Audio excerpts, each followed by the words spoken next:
Saudara-saudariku yang terkasih dalam Kristus, selamat berjumpa kembali dalam Renungan Harian Katolik di hari Sabtu 15 Februari 2025.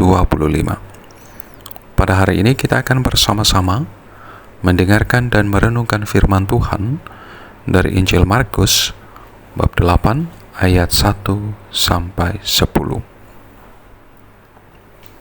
Dalam nama Bapa dan Putra dan Roh Kudus. Amin. Tuhan bersamamu dan bersama rohmu. Inilah Injil suci menurut Markus. Dimuliakanlah Tuhan.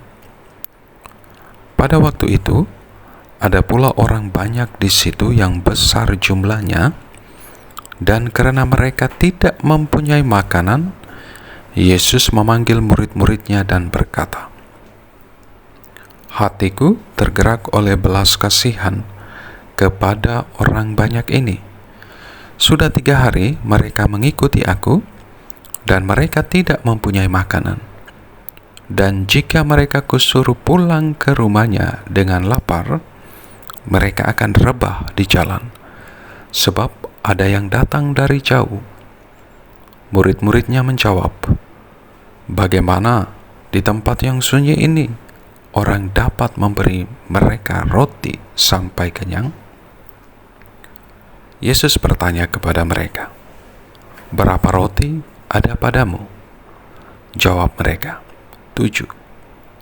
Lalu ia menyuruh orang banyak itu duduk di tanah. Sesudah itu, ia mengambil ke-7 roti itu, mengucap syukur, memecah-mecahkannya, dan memberikannya kepada murid-muridnya untuk dibagi-bagikan. Dan mereka memberikannya kepada orang banyak.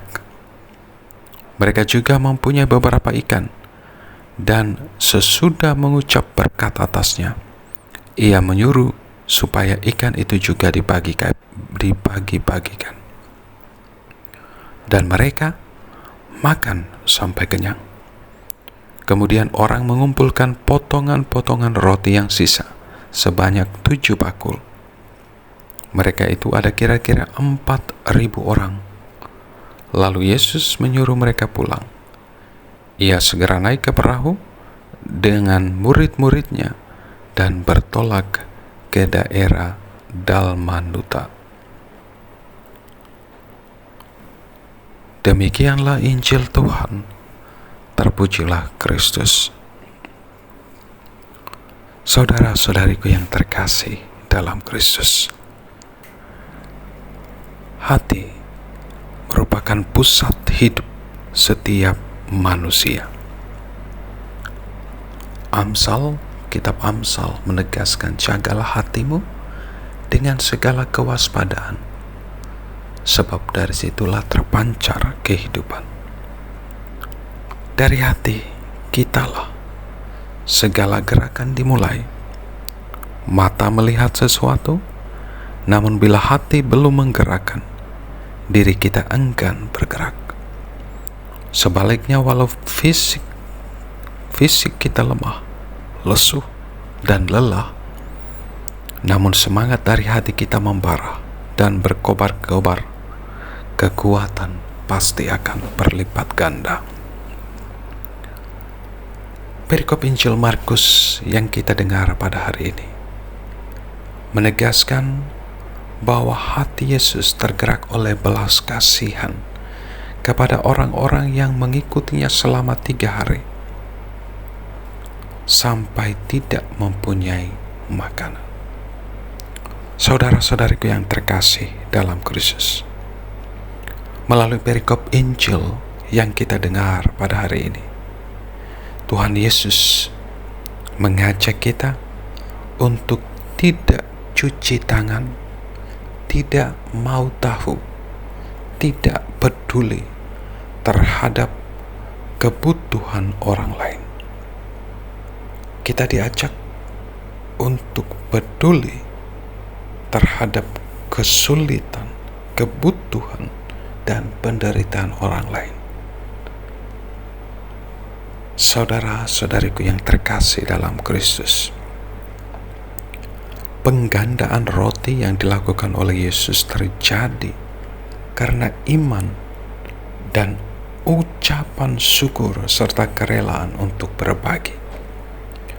Dalam situasi kekurangan makanan untuk kira-kira 4.000 orang, Yesus mengucap syukur. Bersyukur adalah ungkapan orang beriman dan berpengharapan.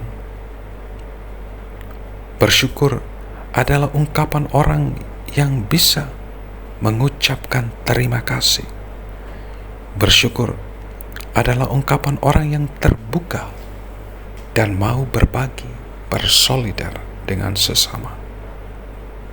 Dengan demikian, orang yang bersyukur adalah orang yang mau memberi perhatian dan rela berbagi dengan orang lain.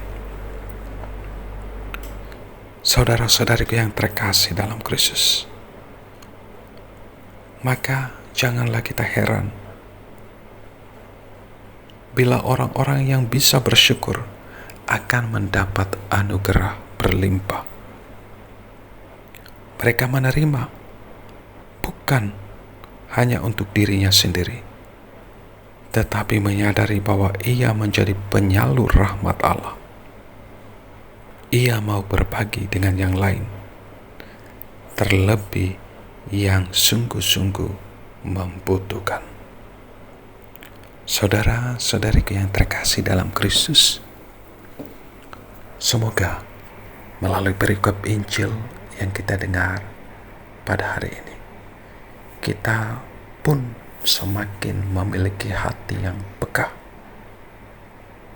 terhadap kebutuhan sesama kita, terhadap penderitaan sesama kita, dan mau melakukan sesuatu untuk mereka. Dan kita mau terus mempercayakan hidup kita ke dalam penyelenggaraan Tuhan sendiri, mengucap syukur atas segala rahmat dan berkat-Nya, dan percaya bahwa Tuhan menyiapkan segala sesuatu untuk kita sekalian dalam kuasa dan kehendak-Nya sendiri. Tuhan sanggup melakukan jauh lebih besar, jauh lebih dahsyat dari apa yang kita doakan dan kita harapkan, kalau kita sungguh-sungguh percaya. Jangan lupa bersyukur. Berkat Tuhan beserta kita sekalian, Bapa, Putra, dan Roh Kudus. Amin.